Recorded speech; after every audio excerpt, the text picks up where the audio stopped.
everyone, today we're making the sports bra. We're doing version A today, so it has the racer back with the bra closure. You'll be able to see videos coming up soon of the other ones, but this one will be a great place to start for you. Here are all of the parts for the sports bra, and this is version A, so the version A with the different back. So I'm going to lay them out so you can see how they start to go together. The outside is the floral print and the inside is the pink, so hopefully that helps you remember which section is which. So I'm just going to put the lining to one side and lay out the main for the moment. You can put the back to one side because we're not going to use that for just the moment.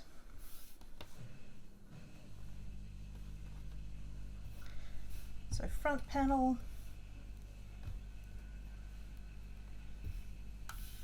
straps,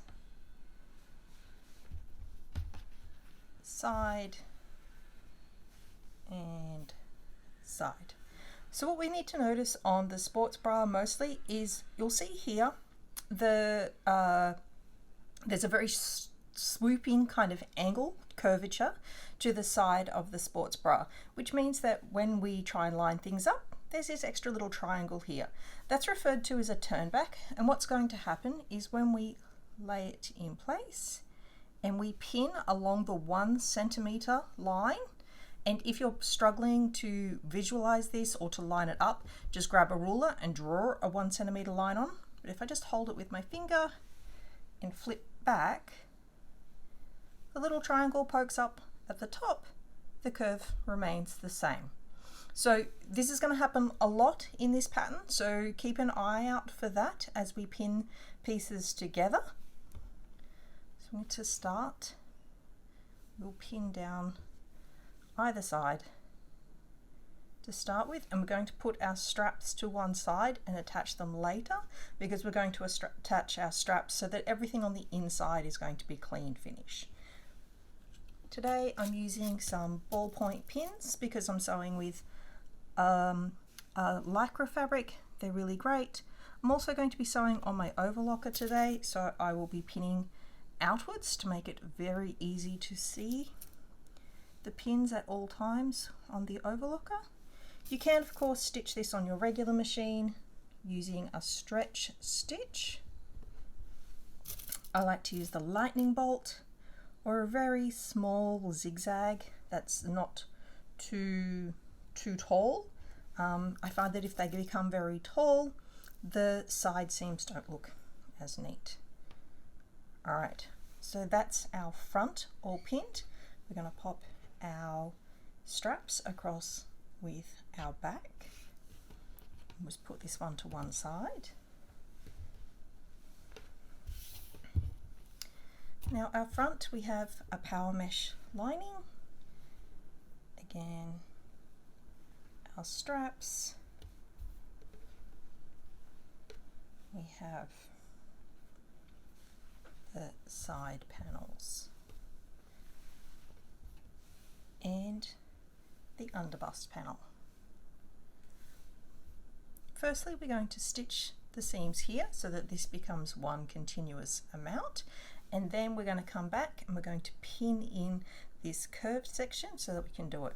One thing we do before that, I just wanted to point out, and hopefully you can see this with the black, on a power mesh you'll see that the knit structure looks like little tiny bricks. So I'm going to try and hopefully you can see this. When you cut it so that the bricks remain bricks when you pull. So when you pull it and you stretch, it still looks like bricks. If you cut it the other direction and you pull it, it'll look like little tiny hexagons or circles. That way is not as strong as the bricks. You want the bricks because we want the strength and the compression. Okay, so I'm going to put the straps to one side, pull this one up, I'm going to match here. I'm just going to pop one pin through,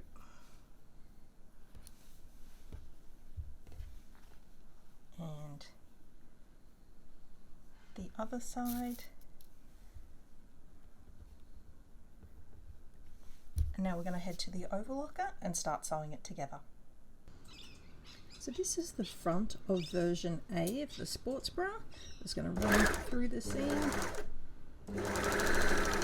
Just cutting off a minimal amount to make our 1 centimetre seam allowance. Just taking my pins out as I go.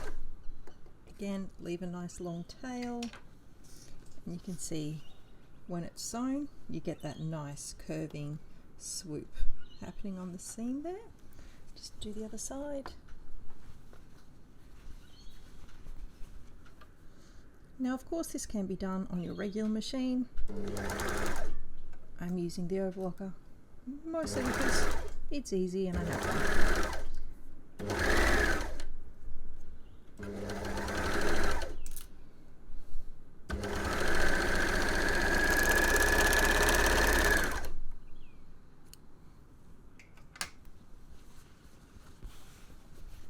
So that's the front piece all joined together now.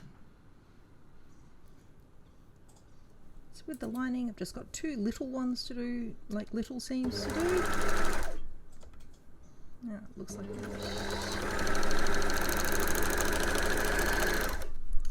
machine has stuttered a bit at the start, and you can see it doesn't quite line up. So I'm just going to unpick that one and do it again.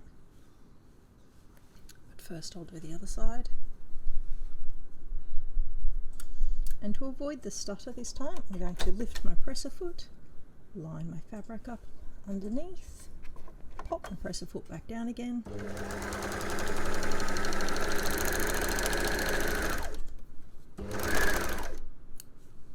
Overlocked, no stutter at the start. But because I have to unpick this one which has got the little stutter at the start, I'm going to show you the easy way to unpick overlocking. Grab your unpick. I'm trying to do this so I can actually see this through the screen. Find the central line, put your unpick through it, pull it up, and if you pull it, you should be able to pull all the thread out at once. Pop your thread away. So that's the 4th locking stitch out of the way. Now in between, so if we look at our overlocking, we have a big loop and 2 lines coming down. Go between your 2 lines and pick up the individual thread in between. So again, you've got it sitting on top of your unpick. Pull.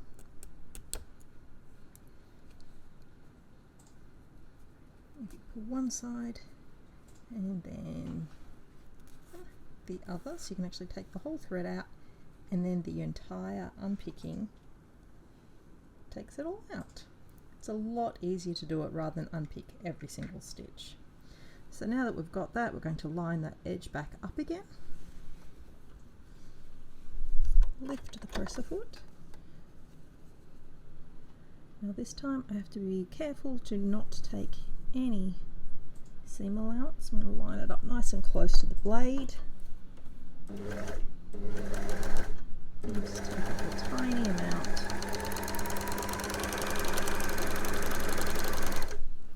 Leave a long tail, and we're all done, ready to go back to the table to pin in the next section. This is the front of version A of the sports bra, and all we've done is just sew down those seams which we pinned earlier, but you'll notice the curvature is matching up here and here, and you don't have to worry about the turnbacks anymore. This one we're just going to set to one side while we work on the lining.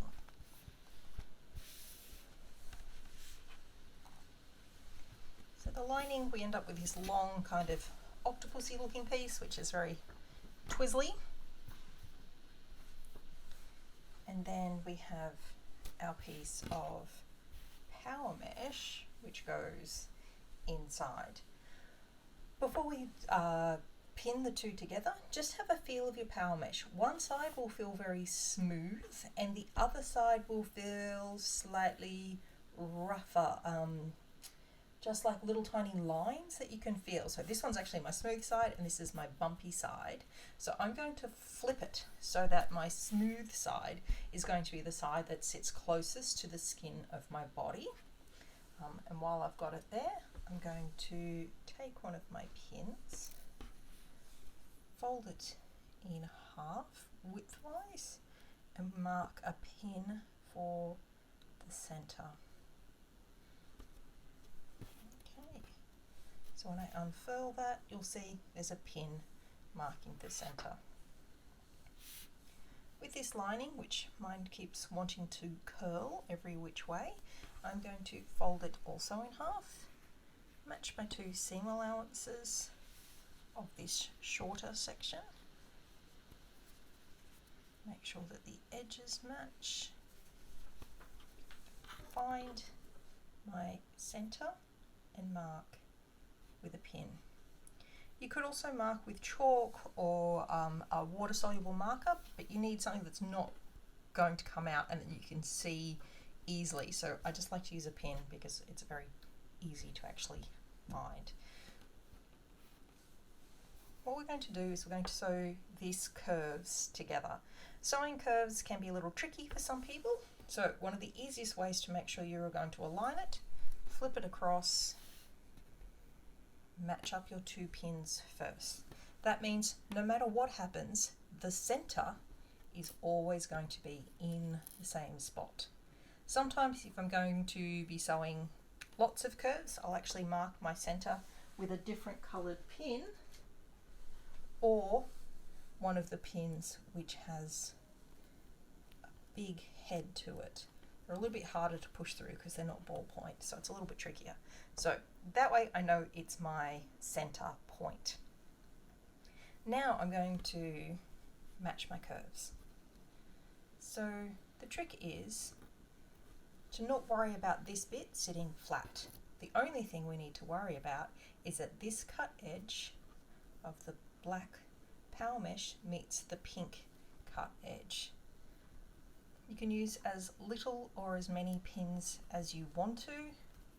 If you've seen many of my other videos, you'll know I am notorious for not using any pins or minimal amount of pins because I'm not great with the pinning. It's not my favorite thing, but that's a personal preference and not always the easiest way to sew. So I'm going to pin half and leave one half unpinned. If you are new to sewing with stretch or you're new to sewing with an overlocker, I would not do that.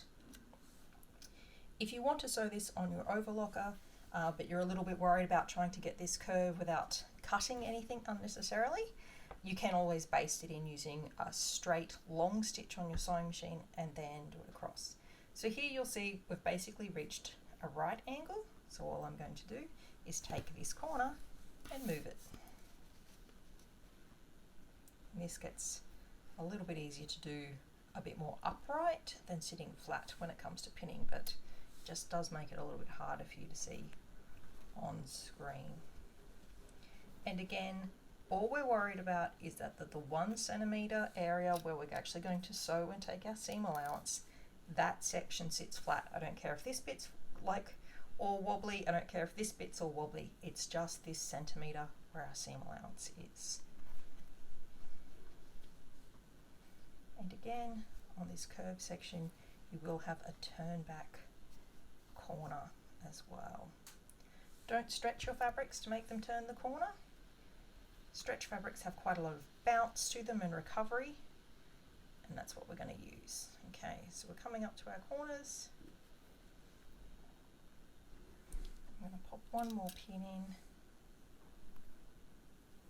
and then I'm going to lay it flat for you, and you can see it's all bobbly, waves, it doesn't look like the edges match up correctly, the other side looks even worse.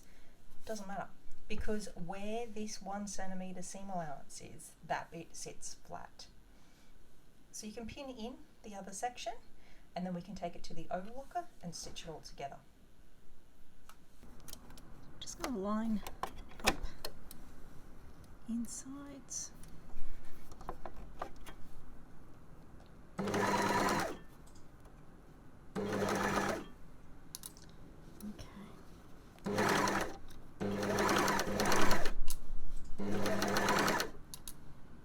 Going slowly around and maybe you think that the curve is getting a bit too much and you're like, oh, I don't want to drive around a curve.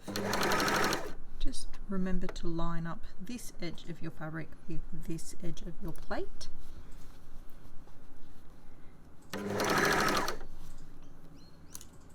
you think you're getting a bubble like this, lift your presser foot, realign your fabrics. I'm just pulling this one out so it doesn't make a crash. Pop your presser foot back down again. Start again.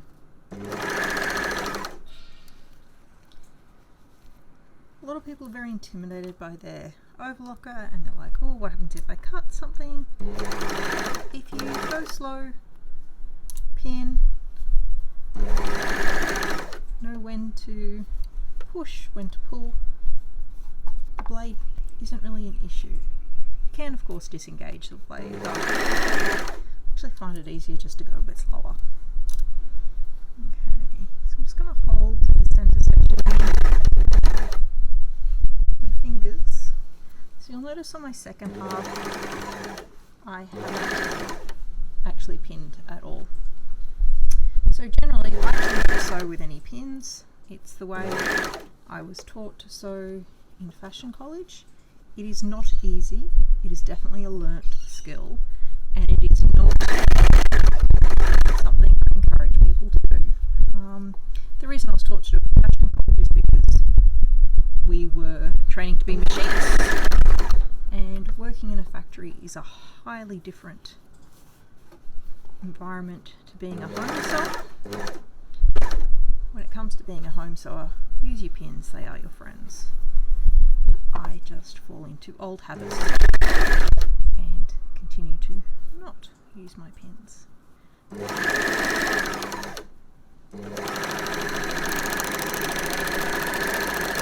Leave a nice long tail, trim,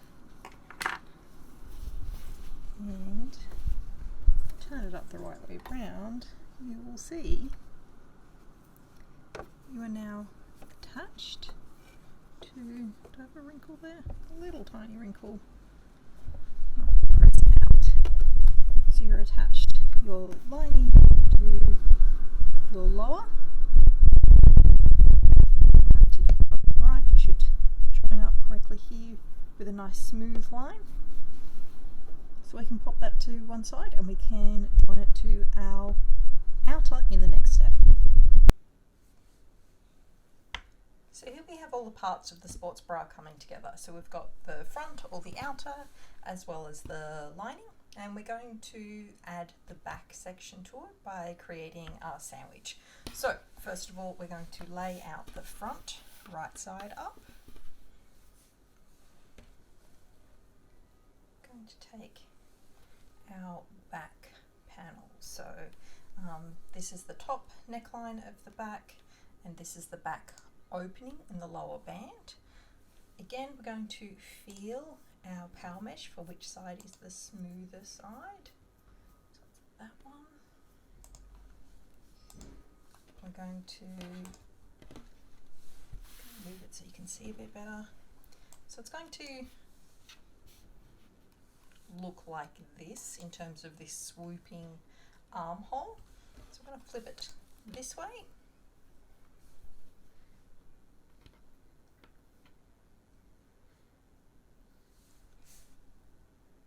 And we're going to sew down this seam. Before we sew this seam, again, you'll see the little turn back of your little triangle, but we're also going to take our lining and place our lining up together.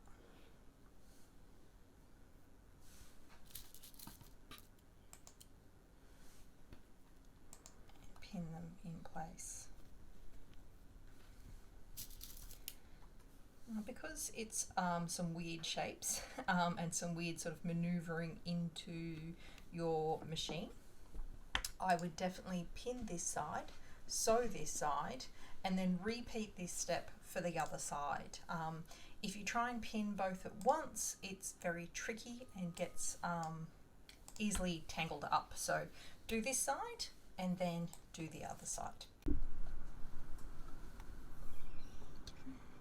just going to sew this seam to join our back panel into our front and our lining, sandwiching them all together. I'm just going to flip it over because these corners here are wanting to fold backwards, and I can just see that that's going to be problematic to fit through the machine. So I'm just going to flip it over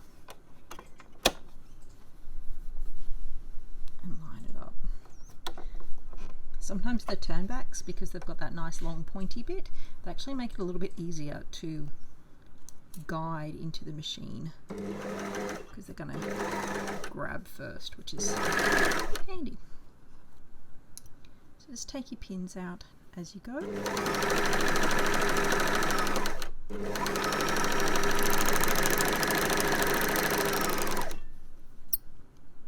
Trim. When I unfold, you see the mesh coming out.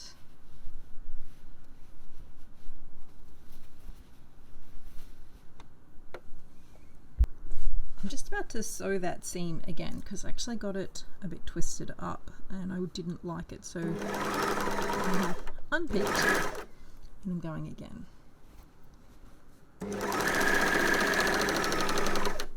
Trying to take the minimal amount off so I don't affect the seam allowance too much.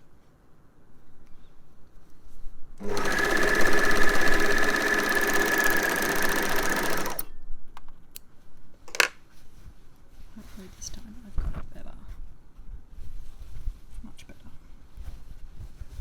Okay, so it just means now that when I unfold it, that the mesh meets the lycra a lot better. Previously it had come down too low, which meant I had misaligned it down the bottom. We've attached in the back mesh panel and it all looks a bit of a mess, so we can turn it all the right way round now.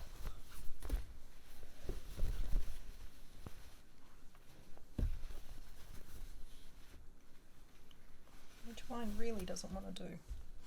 Alright, so I find the two bottom panels first and flip. Okay. So it's still looking a bit messy, but it's starting to come together a bit more. So this is the front neckline and the front panel, and the back panel of mesh is now joined. So what you'll see when you have your mesh panel joined, and it is a little tricky, that sometimes you might end up with this section here at the bottom or the top bit not being a completely smooth line.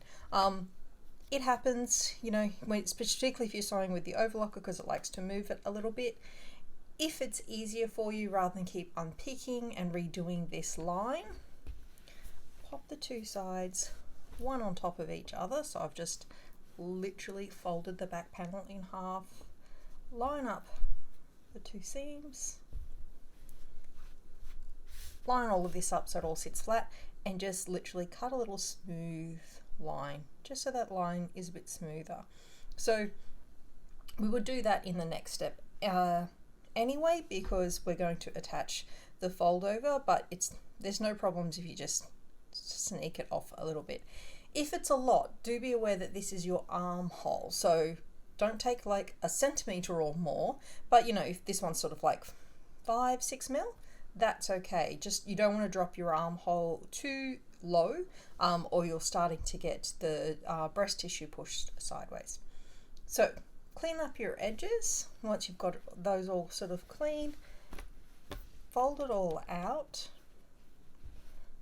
We're going to attach the straps using the same kind of clean method that we have for the rest. So pop one set of straps here. So easy to remember, the flat side is the inside of the neck, the curved side is the outside of the neck. We've also got the lining pieces as well. So what we're going to do is we're going to pop the front going down. We're going to take the lining piece and put it at the back. So sandwiching it in between is the front and the mesh lining. Sandwich through all of them, line up this top edge, and again you've got your turnbacks here. Pin this and then sew. Do the same for the other side. Once you've got it all pinned in place, your straps will be attached. So line up, pin, sew, repeat for the other side, and then we'll come back for the next step. Just about to attach the straps.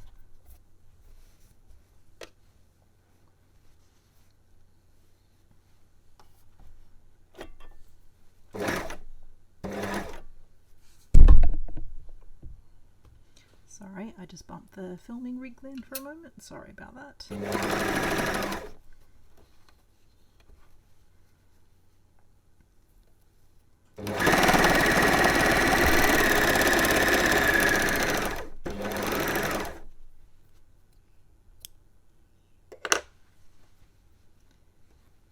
Now when we lift up, the strap is attached.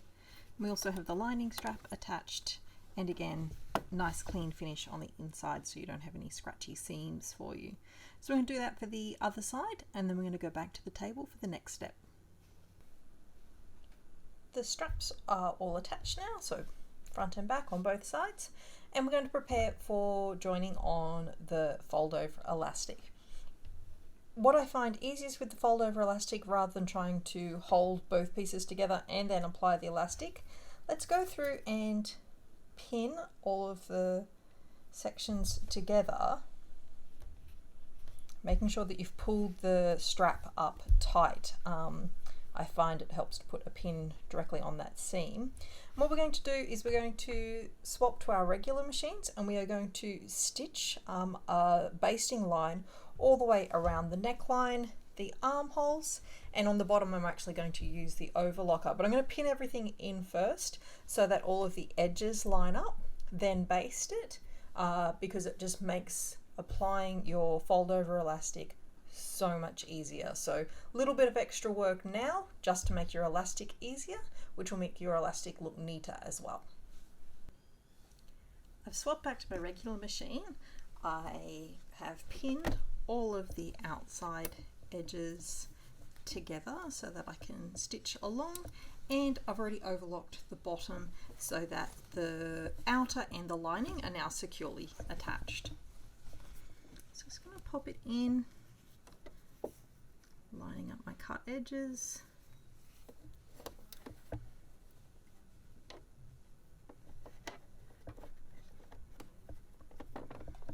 Lower my presser foot.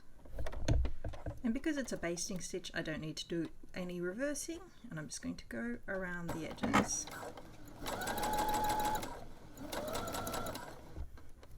Taking out my pins as I go.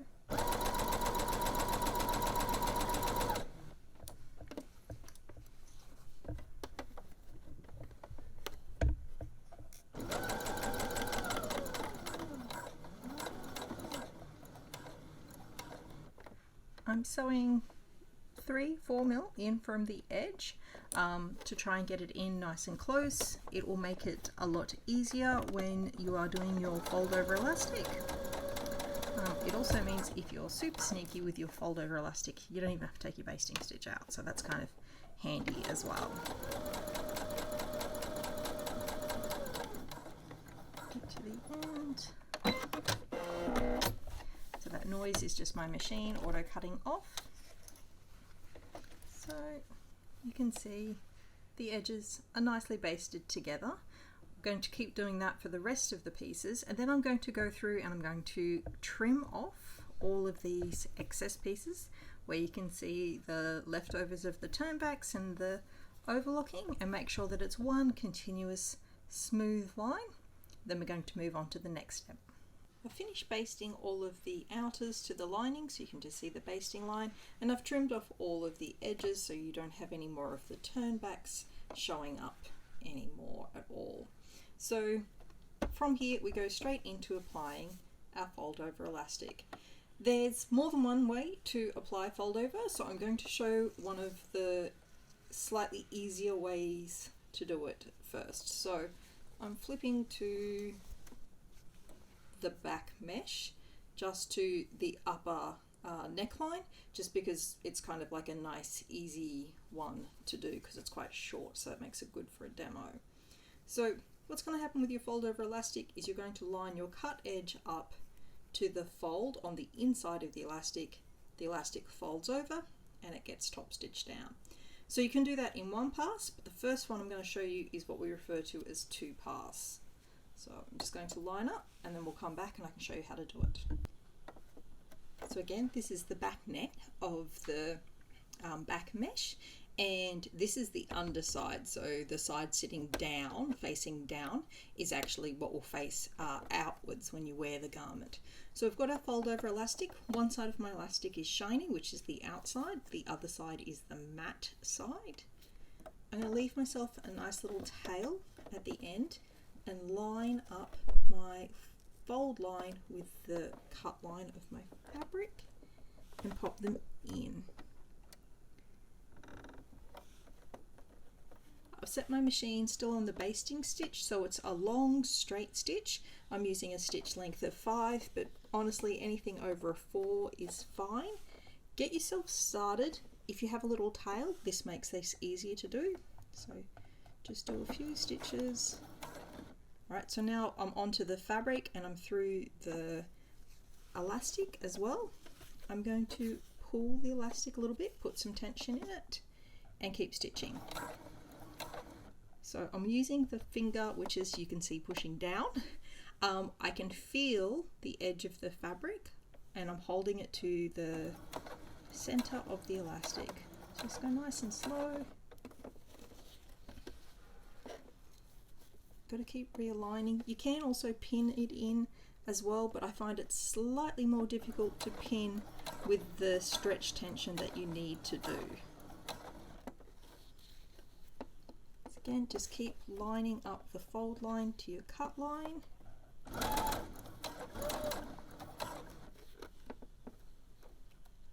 All the way through to the end.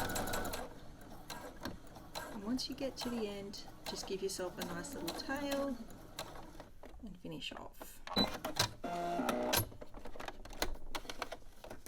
So now you've got your elastic attached to one side. I'm going to go to the outside of the garment, and you can see it looks a bit bobbly. That's okay at the moment. What we're looking for is we want the raw edge to cut to the fold line, which obviously I did better here than I did here. This one I'm not so worried about. I can fix that up in the next pass, so that's okay. If this is a long way out or you haven't caught it in, just unpick from here to here and do that section again. So I'm going to swap my stitch and I'm going to go to a regular zigzag stitch. I'm going to fold my fold over in half, pop the long bit through and hold it down.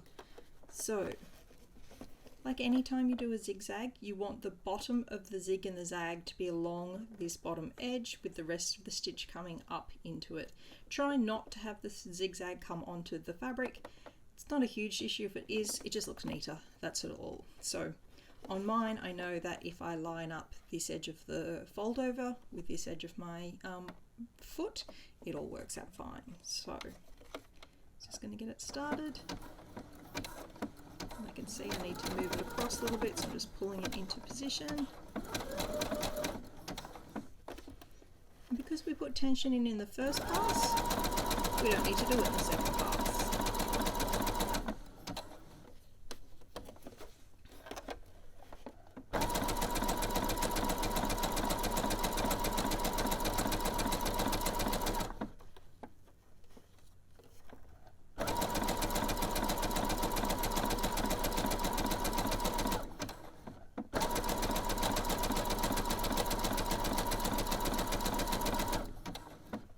I've gone past the end, just going to cut it off. You don't need to do a forward and reverse with this because it's all going to get put into another seam anyway. And there is your fold over in a nice curve. So that's the two pass method. I'm going to cut this edge off because obviously I've just kept it nice and long and set up, and we'll do the one pass method in a moment. So I've gone back to the front panel, and this is actually the top of the strap. And we're going to try the fold over elastic with the one pass method. So as before, the edges of your fabric match the folded edge of your elastic.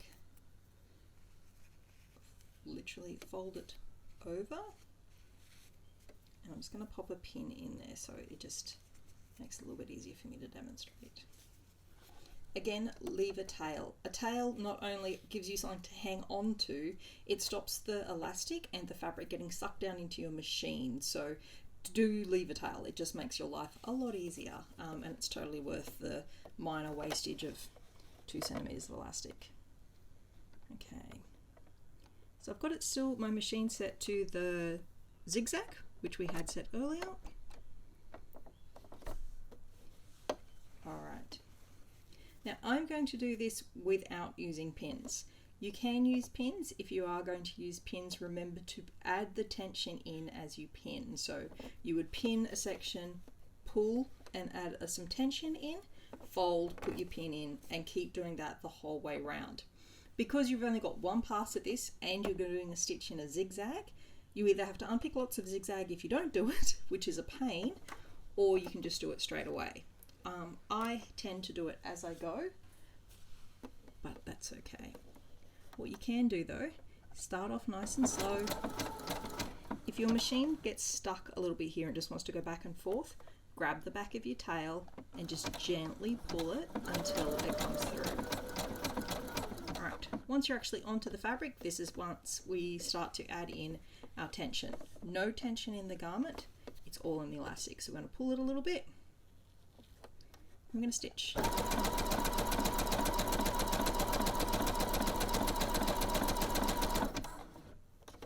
And then we do it again. So whenever you want to add some tension, so tension, stretch, tension, stretch. So tension means we've activated the lycra content of the elastic. We're starting to make it work for itself. When we stretch it, we've distorted the elastic. Distorting the elastic will make the edges of your garment roll or pucker, or if you've got a fold over which isn't a lovely soft one like this, it just feels really pokey in the underarm. So let's try and avoid pokiness. Alright, so I'm going to keep folding. My backhand is just to help me guide and to make sure that there's no tension in the fabric. Keep going.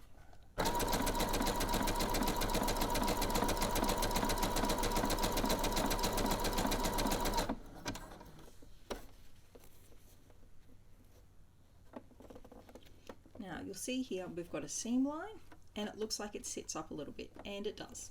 So either pop a pin in, or as you get closer to that section, again, don't stretch your fabric, slow down a little bit with your stitching, and ever so slightly pull with your back hand. And it's a gentle just, I'm giving it a little bit of extra oomph to get it through. I'm not yanking it through, I'm not stretching my fabric, I'm just giving it a little bit of extra to get it over that edge, and then I just keep going as normal. So I'm going to keep going all the way around. On this side panel, we will go from the lycra straight into the mesh and around the corner and up to the top. When you get to these mesh parts, just hold them straight. Don't freak out about the corners, just literally pull it straight and keep going. If you're finding that the corner is a little bit trickier, add a little bit more tension to your elastic. Alright, I'm going to finish this one off and then do the other bits, and we're going to come back and show you how all the fold overs are done. As always, remember to leave yourself a little tail. It's going to make a lot more of a difference, and we can trim it off in the next section with no problems at all. All the fold over elastic has now been attached front and back. Once you've got to this point, you can take your scissors and just trim off all the excess pieces, because we don't actually need those again. So you can trim those off all the way around. I'm just going to trim mine on the back.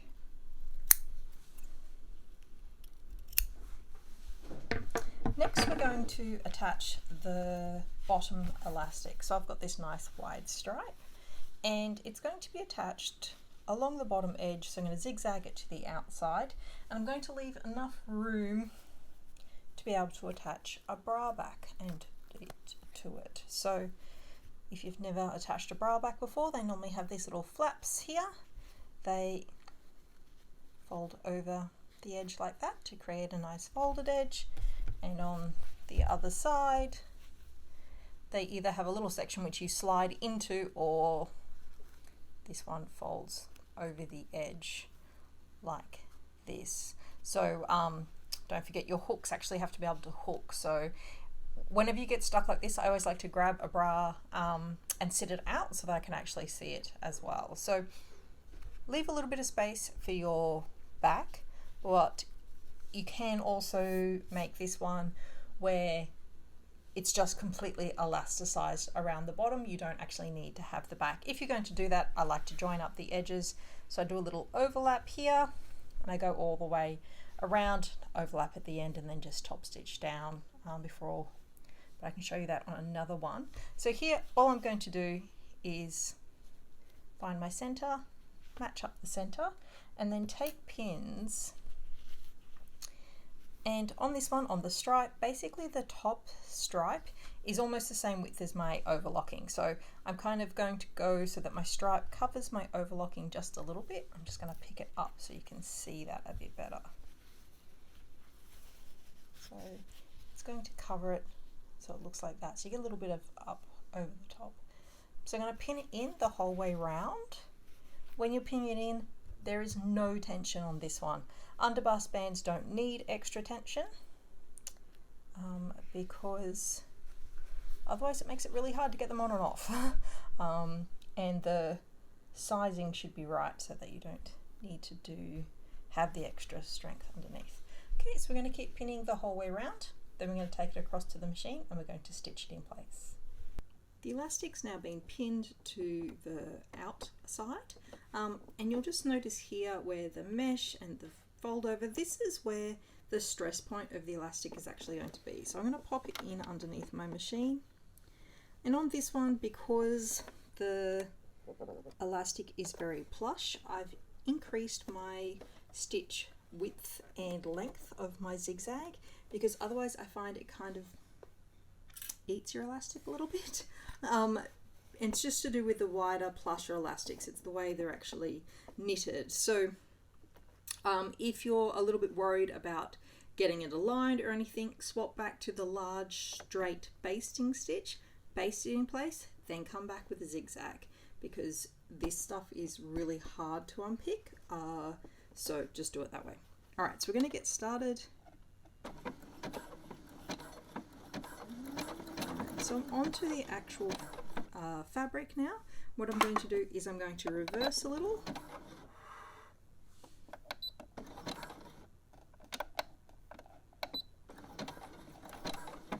Okay, just going to take that excess thread away. All right, so now that I've reversed a little, on some of these ones you could do a bar tack back again if your machine does a bar tack, but you just need it to be a little bit more secure there. And now we're just going to start guiding it through the machine.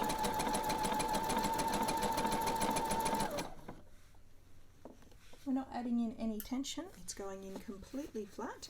All we're making sure is that our edge covers our overlocking. If you didn't overlock that bottom section, if you just did a basting stitch, try and cross them over by 5 mil, 6 mil, a little bit more, just because you want a nice amount of security. Also because you're pulling it on over your head, you don't want to accidentally pull too hard and separate your elastic from your garment if any of your stitches pop or anything happens. So make sure you've got that good amount of coverage lapping those two over.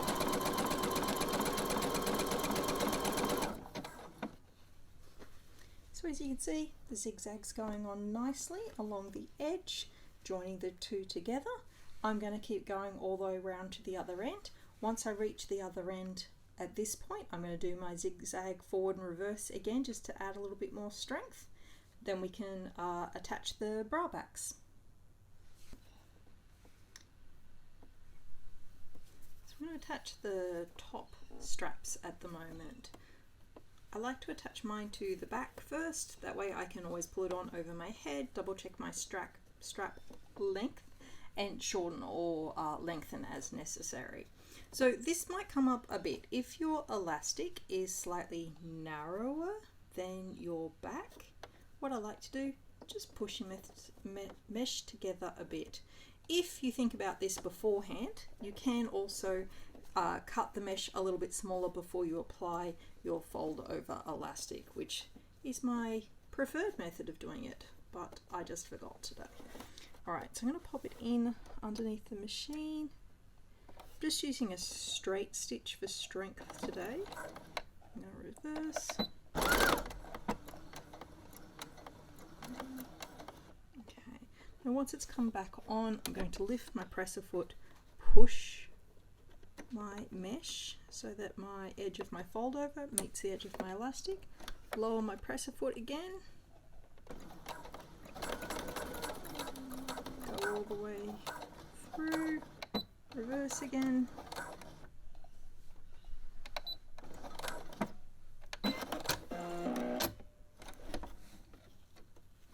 so I've got it stitched across.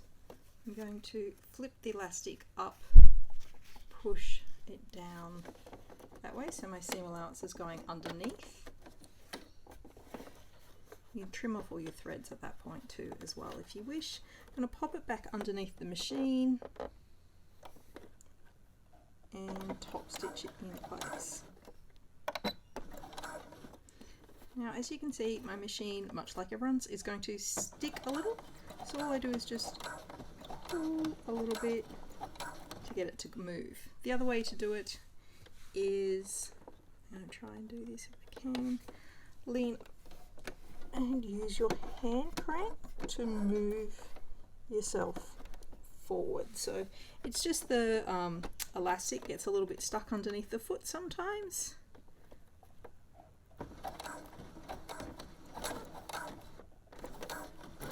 But if you persist, it just keeps going. So once you just get going, just go to there, reverse.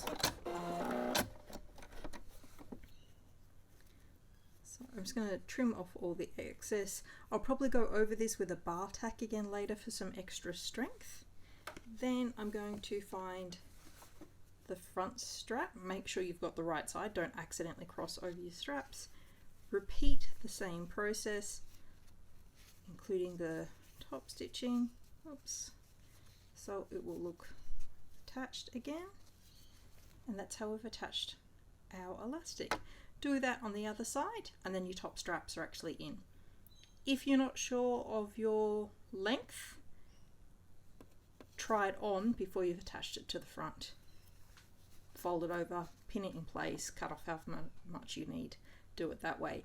That's the easiest way to actually get it to fit to you. If you don't have striped elastic, which is kind of the wide plush stuff, you can also use bra strapping for this as well. So I've just joined on the straps. Actually found I had to go to a heavier weight needle because my lighter weight needle just didn't want to go through the elastic and the extra sections when I was doing the top stitching. So just bear that in mind. I think I was sewing with like a 75 or 80 earlier. I should have been sewing with a 90. So there's just that. So we're going to go from there to attaching our bra backs. So as I said earlier, your backs do have to actually clasp one on top of each other. So look at which direction they go. Always grab a ready to wear bra to double check if you need to. So I've pinned the back on here. The back itself just opens up, the elastic sits inside, crosses over on each other. Pop it in underneath the machine, lower your machine, and I'm just going to baste mine in using a long stitch. I'm actually using a contrast stitch just so you can see it easier.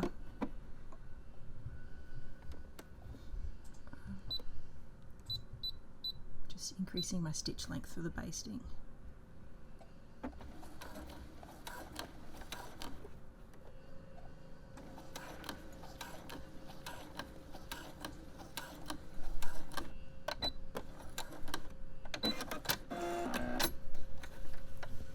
So that's one side basted in, I will get a correct colored thread and I will do it as a zigzag, or go back and forwards with a regular straight stitch later on to make it actually a little bit stronger, but this way you actually get to see how it goes on. When we get to the other side, you'll notice you've got the hooks on one side and the plain on the other. So the hooks go to the inside of the garment, and again it just folds over. Now sometimes the hooks are too close to people's machine foot, depending on how wide your foot is. So I like to go in underneath, pop it down, and you'll see how close it actually is. If it's too close on your own machine to do this, swap out your regular flat foot for your zipper foot, and then you've got plenty of room to actually get it through.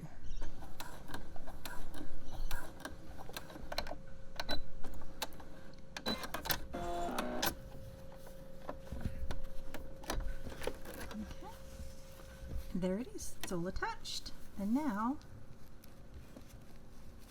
they join together. And as I said, I'm going to go back again later with correct coloured thread to zigzag these on. This was just to make it very easy for you to actually see. I hope you've enjoyed making the sports bra version A. You'll be able to find more videos of versions B and C coming up soon. Till then, you can always shop more patterns on the website or follow me along on Instagram at @_measure twice. Till then, hit the subscription button and you'll see more videos coming up soon.